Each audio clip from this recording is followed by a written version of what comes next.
I wasn't closely watching, and then I saw the shot go up, and I was like, oh, well, that's just like whatever. We're going into overtime.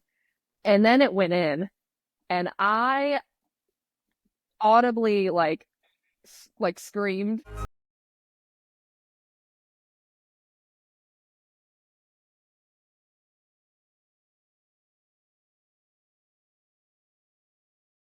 And welcome to Graveyard Shift Sports. We are Josh and Missy Graves, your hosts.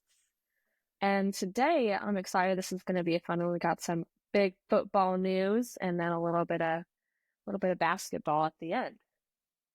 You ready? Get Oh, into it? I'm ready. Oh, you're ready? Well, I'm I'm most ready. excited about this first headline that we're going to talk about because I was right and you're wrong.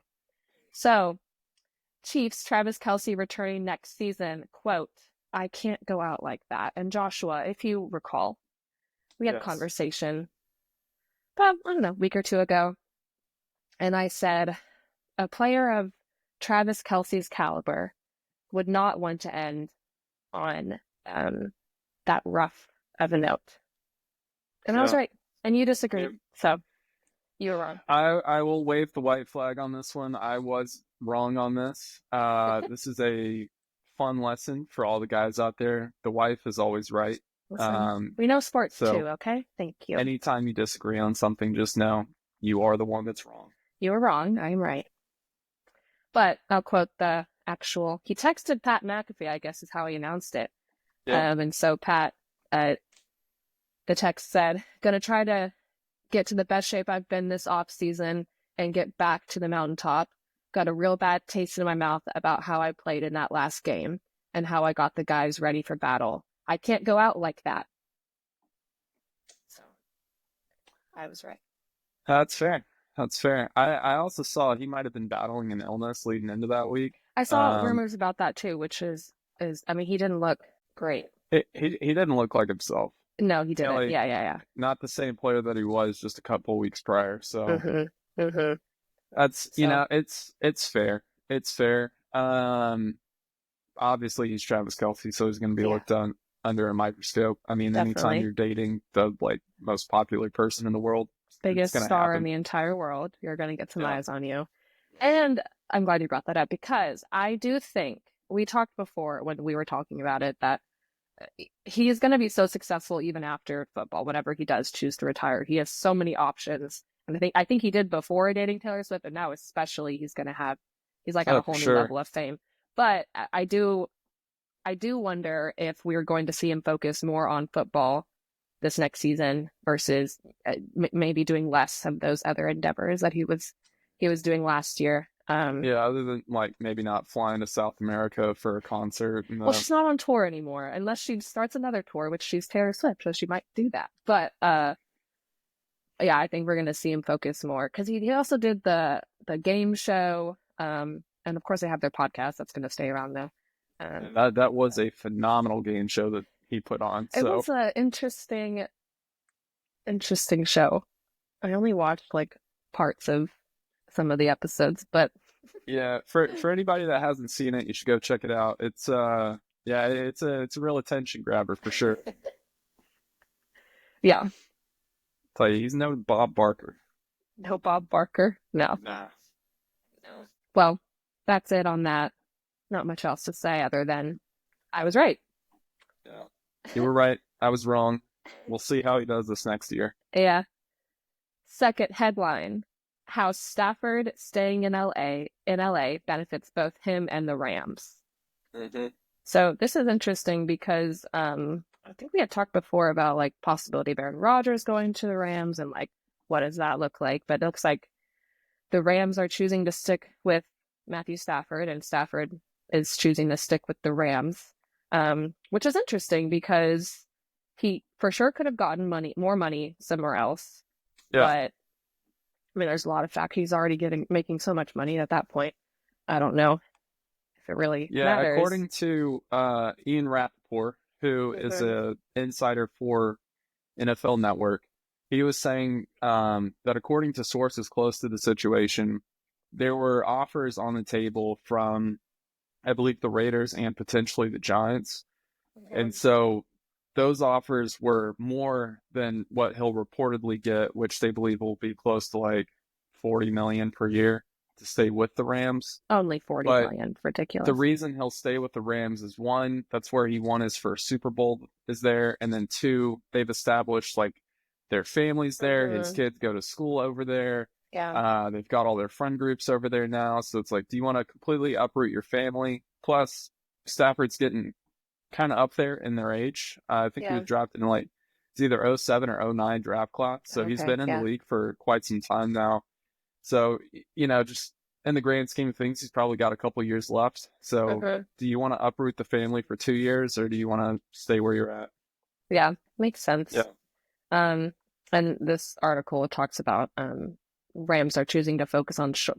I guess they're going back and forth on like, do we go for a long-term quarterback or focus on the short term? And so, looks like they're choosing to focus on the short term, keeping the quarterback who is giving them the best chance to win a Super Bowl soon. So, Which I think makes the most sense for them because in order to get Stafford a few years back, they gave away so many first round draft picks to the point yeah. that this past year was the first round draft pick that they've had in like 3 or 4 years or something like that. So they traded the whole house to be able to get Stafford originally, and they traded Yeah. out Goff to the Detroit Lions, which is who was on the opposite side of that trade when they got Stafford. Mhm. So I think as the Rams are trying to build up all of their draft picks again to be able to build into the future, it's smart to keep somebody around that's a solidified quarterback at that Yeah. QB1 position, and then maybe down the road be able to trade up, get somebody in a later Yeah. draft. Yeah. It also maybe I should mention like he had a lot of other options because did you the Raiders with like Tom Brady? It sounded like they were talking just from the rumors that I've Yeah, heard. So reportedly they were in the same ski resort this past week. at the Uh, same time on the at same the same day. time, but if the depending on which insider you read their tweet from, one says that that's not a coincidence. The other one says it's pretty common for wealthy people to all stay at the same ski resort area Mhm. in Colorado when they go out there. Yeah, I mean it So could be nothing, but it could have been something. But either way, it doesn't look like it matters because he's staying where he's at. So this is also a fun side story on that with the two insiders that had conflicting reports on that. yeah. So this past week has been Combine week, and while they were there, the two insiders that had opposing views met at a Starbucks, and there was Oh, is this the almost some fisticuffs that were thrown over them having conflicting reports and everything. rough? So they had to call NFL security over to get the whole situation When resolved. you first told me about this, I was picturing, oh, like they're like at a bar or something and like things are getting heated. And then you told me that it happened at a Starbucks. Yeah. Just like in the middle of the day, just went up to the counter and said, "Hey, you." That I don't know. That seemed silly. Not what I was expecting from that Well, story, but what's crazy too is that Jordan Schultz, who was one of the insiders in this, his dad is the guy that owns Starbucks. uh, So it's kind of funny that it happens on in his a own turf. Starbucks. Yeah, Yeah. yeah, like a turf war. Uh-huh. Oh my Ian gosh. Rappaport, who's on the other side, claims he will now only go to Dunkin' Donuts for his coffee in the morning. So, Boycotting. I yeah, love it. I love it. It's heated. Well, speaking of trades and such, 2025 NFL free agency um story here. Deebo Samuel is going to the Commanders. Did I say his name right? Deebo? Yeah, yeah, Deebo. sounds right. So it sounds like the Commanders traded a fifth round draft pick for Deebo Samuels coming from the 49ers, right? Mhm. Which is interesting. And so I've always been confused. Can we talk a little bit about like how trades like this work and like the NFL is crazy on how like the trades work and there's so much going on behind the scenes and it's all really confusing. So can we talk a little bit about like how you they traded a person for a better spot in the draft Yes, to pick. So yes. Yeah, like theoretically, every single year, every team has a first, second, third, fourth, so on and so forth round yeah, draft pick. Everybody gets one in each round. And your draft selection order is based upon how you did in like during the year. So for Yeah. example, the Eagles won the Super Bowl this year. So they will be the last team. So they'll be Mhm. pick number 32 in the Mhm. first round of the draft pick. Whereas vice versa, a team that we talked about last week, the Tennessee Titans, were the worst team in the NFL this past year. So they They've have earned earned that first themselves pick. the first overall pick in the Yeah. draft. So depending on the draft class and team Mhm. needs and the quality of players in the draft, Yeah. there will be trades from one team to another. Now, it might just be like, for example, if you're the 10th overall pick, but you really like a quarterback and you want to go up to the first overall pick, you might Mhm. trade your 10th overall pick for the first overall pick, and then you'll trade next year's first round pick to be able to do it. So what that Mhm. means is that if somebody was to do that with the Titans, we would move back to the 10th pick now instead of having the number one overall pick. But then next year, we would have two first round picks. And Oh, yeah, okay. so you'd have your regular 1, 2, 3, 4, 5, but Yeah. then you'd have an additional one on top of that that you got from this year's trade. Yeah. Okay, that's like really planning for the future then. Yeah, That I didn't realize you could do that. I thought it was all just within no, so like that's that why the the year. Rams haven't had a first round draft pick in like 3 to 4 years because they traded all of that away to get Mm, Stafford. okay. Interesting. Um, but yeah, so basically with the Deebo trade, he got traded for a fifth round draft pick. And why that's pretty crazy is because Deebo is a solidified guy. He, for Mhm. up until they draft, or not drafted, but up until they traded the Panthers for Christian McCaffrey, he was the running back and the wide receiver for the team. He did Wow. it all. He was their like utilitarian guy that was always in the backfield or always out wide. Yeah. So great for fantasy football. Um, Yeah. the problem was like with all of the production that he was having to do and basically being the best offensive player on the team, you get hit a lot. So he had more injuries. And so the issue with the 49ers team though is probably the issue that every team in the NFL is looking to have. It's that they have so many good players that they have to pay now. They have Mhm. to pick and choose who they're going to pay. And so what this trade tells you is that they decided in their budget they didn't have the room for Deebo Samuel anymore, probably because they're paying Oh, Christian McCaffrey so much. But they've also got to pay their rookie quarter or not rookie quarterback, but their current quarterback that's on his rookie contract in mhm. Brock Purdy. What's significant about that guy is that he is playing on the lowest contract of anyone in the NFL because he was the last overall pick in the draft class that he was in. Yeah. They Which call is it Mr. crazy. Irrelevant. Didn't he like have a roommate or something? Does he still have a roommate? I Yeah, remember as far that as I being know, he talked still about. has Like, a roommate out in California. So, that's and then crazy. on their bye weeks, he'll go home and farm.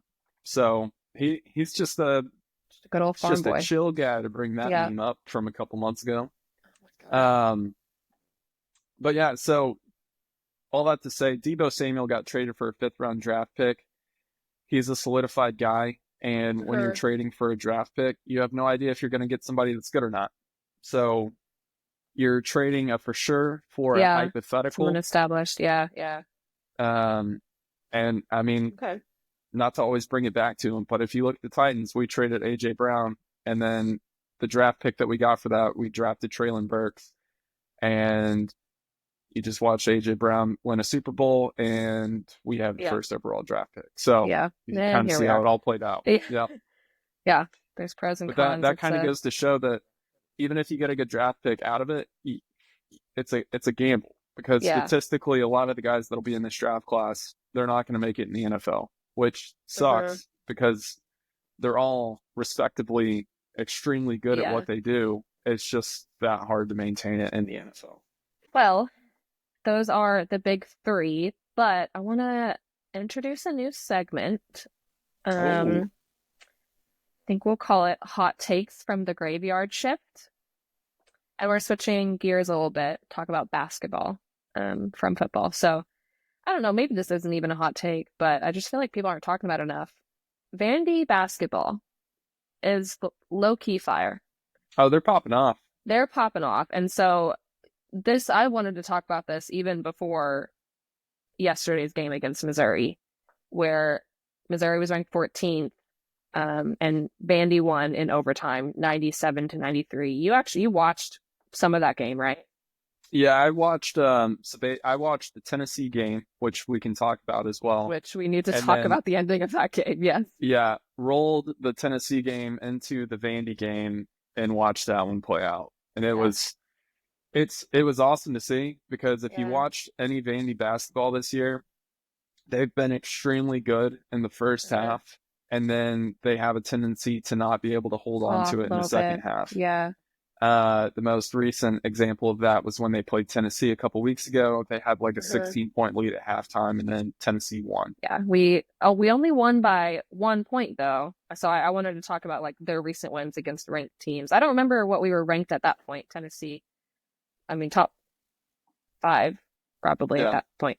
But Vandy also beat Texas A&M, who was ranked 12th, 86-84. Yeah, that's a story too, because Yeah. A&M has really fallen off. And for a while, they were solidified like number 1 seed for March Madness. And now, I mean, I'm not sure if they won yesterday or not, or if they played, A&M. but they dropped 3 or 4 in a row. So geez. and they had a tough ending to the schedule. Yeah. I don't think I watched the entire game, A&M versus Vandy, but that one was like I remember being kind of heated. There was some Yeah, it was fighting going on between little chippy. the teams. Yeah, one of the Vandy players got I think a technical, right? Or am I remembering that wrong? No, I think you're right. Yeah. So anyway, that was interesting. They also beat Kentucky, who was ranked 17th, 74-69. So these are all pretty close games, but I mean they are gritting their teeth and they're pulling through against a lot of these ranked teams, which is just, I feel like they deserve more credit, so I wanted to give it to them. Yeah, no, they're a scrappy good team this year. Yeah. And it's like if they get rolling, I mean, they can score. So it'll be fun to watch. They've solidified themselves, especially with the win yesterday against Missouri. Yeah. They are for sure a March Madness team Going into yeah. Oh yeah, they'll be one to watch, because these lower fringe teams, I don't think they're going to be able to compete with Vandy, which is crazy to say. Who would have thought we'd be here? Which is crazy. I mean, honestly, Vandy though, Vandy be doing this. Vandy football also will just like randomly pop off, and like the Alabama game this year. Yeah. Right, Alabama. Yeah. Heck, that was crazy. First quarter of the Tennessee game. Yeah. I thought they were going to kill our chances to actually make it into 12-team playoff. Yeah. I mean, that has to be NIL stuff going on, right? Like the reason that they're popping off so much is because I assume they have more NIL no, for money, sure. Because it's Vandy, and that's a prestigious school. Yeah, NIL and the transfer portal essentially is what got their quarterback over there. His name's Diego Pavia, who also had a lawsuit with the NCAA. He will be back next year playing for Vanderbilt again. Okay. Which is great for him. Unfortunate for us as Tennessee fans, because we'll have to play him. Yeah. And he's a baller. But yeah, so he came over from, I believe, Nevada or something like that. He was out west. And he, completely changed just the whole inside of the organization for Vandy. So yeah, I'm excited. It's fun to see, because until NIL stuff came to be, Vandy was just kind of the little guy in the SEC. So it's fun to see them popping off every now and then and getting the respect they deserve. So I'm excited to see how they do in baseball this year too. Because that's usually the sport that they've been historically better at. That's what they've always been really good at. Yeah. And then we talked about it a second ago. We have to talk about the end of that Tennessee game yesterday. I only was able to watch the last 30 seconds, but I think that's the only 30 seconds that I really needed to watch, because it was shocked. Absolutely shocked, because I opened the game, turned it on, I opened the game. I turned the game on, and they had the ball. And I was like, oh, there's 30 seconds. Like, this is going into overtime. It has to. And then we got the ball, and there were like, I don't know, 4 seconds left or something, right? Yeah, like 3.8 or 3.2, 3.8. yeah.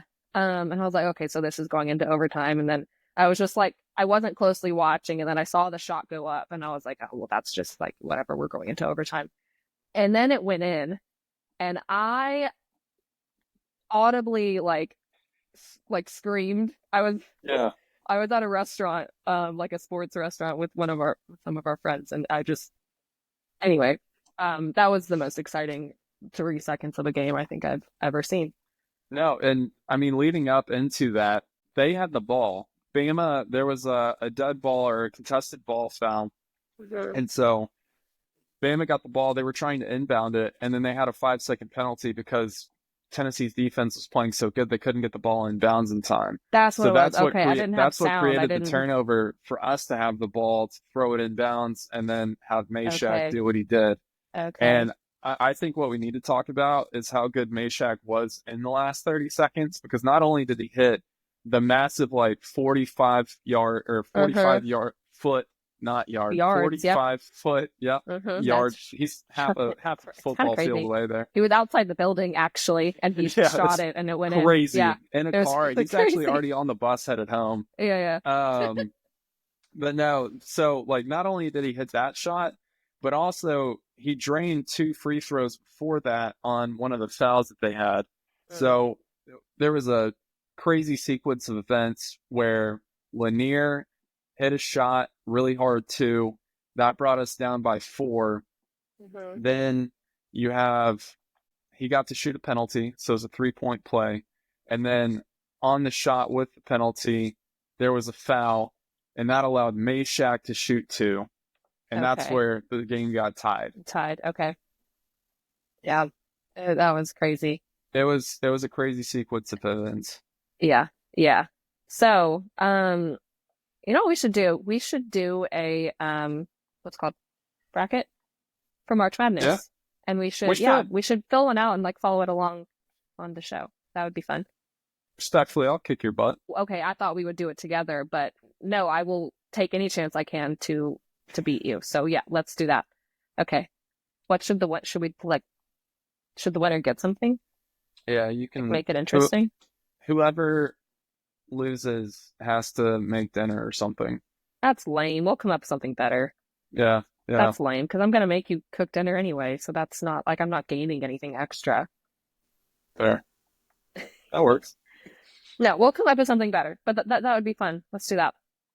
Um, but one more thing I wanted to talk about, uh, the combine. Is there anything interesting? I haven't been following it super closely, but I wanted to see if there was anything interesting, or maybe there's a reason I haven't heard anything and it just wasn't that interesting.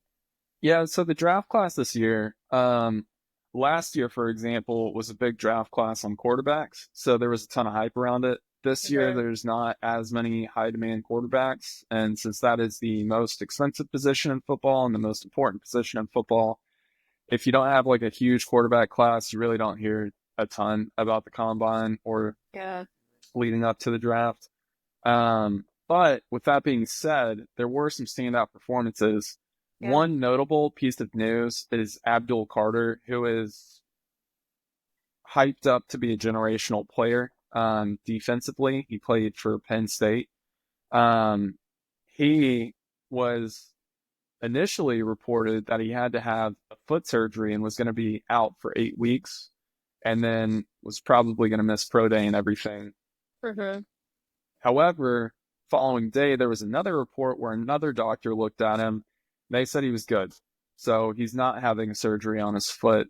Well, that's The good. foot injury was also something that he was playing through while they were in the playoffs this past year. Oh, And so from what you hear from GMs and stuff, they are looking for a guy that's willing to, if he's slightly injured, play keep through it playing. for the Yeah, so team. that's Yeah.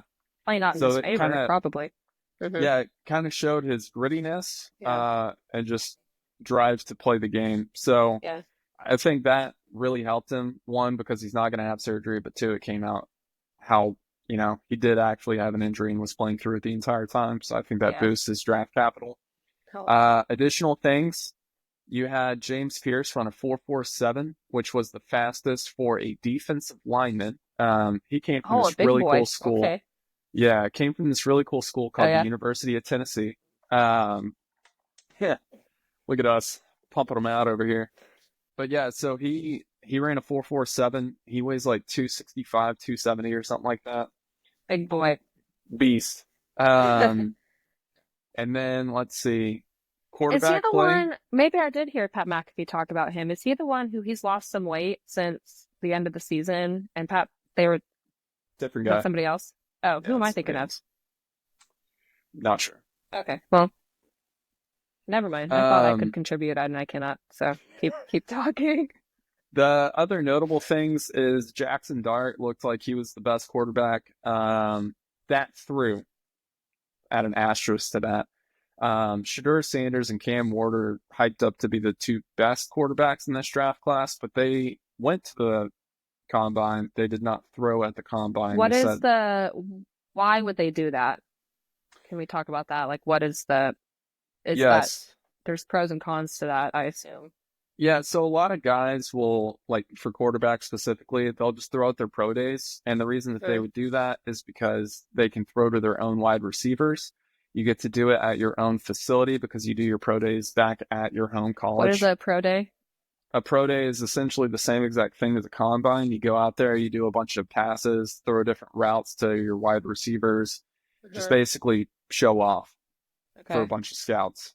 Oh, okay, so like the guy is at his school or whatever Yeah. in like the practice facility and there's NFL scouts watching them practice. That's what a Yeah. pro day is? So Okay. Jackson Dart, he plays for Ole Miss. So basically, Ole Miss is going to host their own pro day. All of the players Okay. for Ole Miss that are going into the draft are going to be performing at it.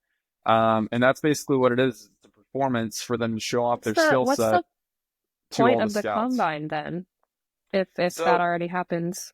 yeah, so that's what the combine has always been. And it's kind Yeah. of transitioning into more of like a networking event, more Oh, so. okay, okay. Yeah, because you've got Makes sense. agents talking to scouts and Mhm. GMs and everything like that, People trying to get the fighting in feel out. Starbuckses and it's really People interesting. fighting in Starbuckses. Really interesting time. Okay, Exactly. that makes sense.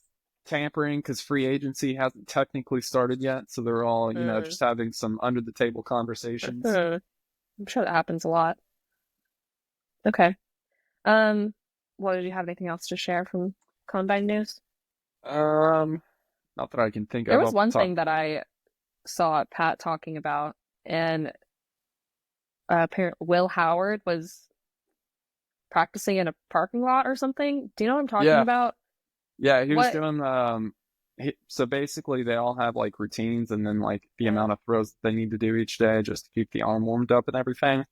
So apparently, Pat McAfee had a friend because they live in Indianapolis, so they know a lot of Yeah. people around the city.